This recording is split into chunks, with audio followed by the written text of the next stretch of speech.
Welcome back to another installment of my NBA DFS picks. Um, had a pretty, unique night last night. Did fairly well. Hopefully, you guys did very well as well. Heading to a kind of another unique night as well. Um, a couple interesting spots. A lot of value out there in Utah.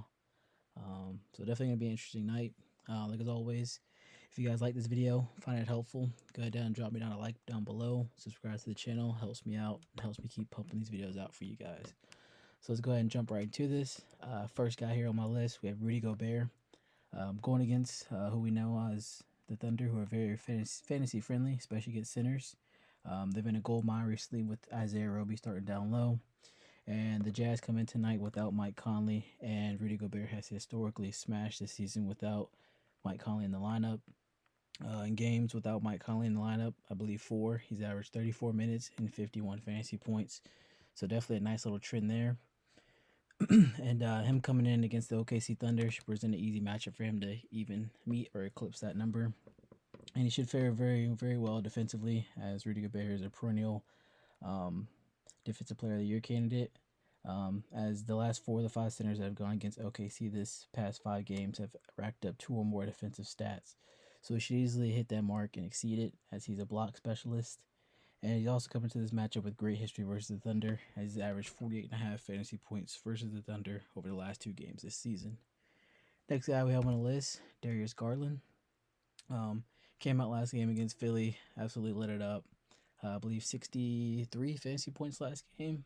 Um, right now without Karis LeVert, he's the only really scoring option out there in Cleveland. So he should get up as plenty shots, as many as he can. In these first 2 games back, from being out, from being injured, he's been putting up 22 shots a game and averaging 36% usage. So definitely a guy who's going to be out there with the ball, assisting, throwing up shots. Definitely too cheap of a price for a guy that's going to be doing that out there tonight. Also, no Fred VanVleet and no Malachi Flynn for the Toronto Raptors. So that should present an easier matchup for Darius Garland offensively. And in the 4 games, 2 of them coming against Patty Mills, so those don't really count. But in other 2 games, Toronto has allowed Cade Cunningham to go for 52 fantasy points and Cole Anthony go for 35 fantasy points.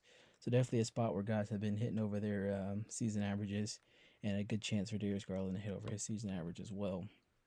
Next guy on our list, same game, we have Pascal Siakam. Again, to mention, no Fred VanVleet, no Malachi Flynn. So it opens up a spot for somebody on that team to take over the ball handling opportunities. It looks like that'll be Pascal Siakam. That should result in him, with these guys being out, should result in him carrying the ball a little bit more and carrying the load offensively over the past 3 games with both these guys, or with Fred VanVleet out.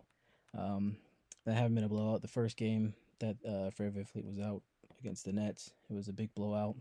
The game Scotty Barnes went crazy. But the other 3 games where it hasn't been a blowout, Pascal's been averaging about 38 minutes a game, 28% usage, and getting up 18 shots a game. This is also a guy, especially for all those very, very elite stats, coming at a very reduced price tag, coming in at 8.1 thousand right now. This is a guy who was averaging those same stats as far as the minutes, shot attempts, and the usage, who was coming about the high 9s to low 10,000 range earlier this season. So we're definitely getting a nice price tag on this guy. And it presents a great buy low opportunity for a guy who has shown signs of starting to put it together, as he came out last matchup against the Orlando Magic and put up a near 50-point game. Next on the list, we have Bogdan Bogdanovic. Again, another guy who can benefit with Mike Conley being out and going up against his poor OKC Thunder team. There's still no Lou Dort for OKC, and it just still presents a good matchup for us to target small forwards against them. Of the 7 games, Lou Dort has been out. 5 of the small forwards against the Thunder have played at least 25 minutes, and every single one of them has hit over value. Boyan should go out there, play easily 30 minutes with a matchup I think is going to be pretty close, as the Jazz are down there starting point guard. Also, there's Mike Conley. Mike Conley not being out should present some more shot opportunities for Bojan Bojanovic to go around, as him leaving the floor obviously presents more opportunities for shots going up. And again, similar to Siakam, Bojan's coming in simply too cheap at 4,400. It's too cheap of a price tag for a guy that can go out there and put 25 plus points. and also a guy who was priced earlier with the same usage stats, same shot attempts, same minutes, going for about 5,000 to 6,000. Next on the list, last guy on the list, we have Donovan Mitchell. Again, another guy benefiting from no Mike Conley and going against his OKC Thunder team. No Conley means we'll get point guard Donovan Mitchell, similar to D-Book about a couple weeks ago. A guy who already has immense scoring ceiling is going to go out there and can put up any amount of points with the same amount of shot attempts. On top of that, already high scoring potential. These guys are getting more ball handling opportunities, meaning that their assist numbers should go up, which then increases their overall ceiling even higher. Again, like I mentioned, we saw a guy like D-Book go against the same OKC team and light it up for about 60 points. So it's definitely a spot Donovan Mitchell can come out, high energy guy, plays the passing lanes, can get a couple steals as well. So overall, a great spot.